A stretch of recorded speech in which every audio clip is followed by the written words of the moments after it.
Hello guys, welcome my channel.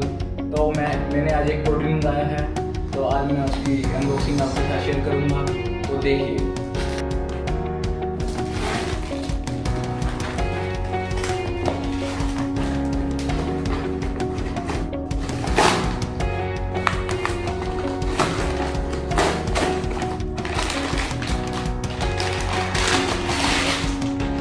तो इसको हम साइड में करते हैं और ये देखिए हमारा प्रोटीन।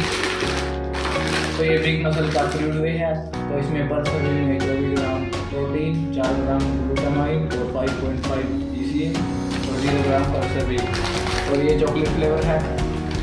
और एक और बात, तो इसके साथ हमें ये मिला है ब्रेसलेट। यह एक छोटा सा ब्रेसलेट है।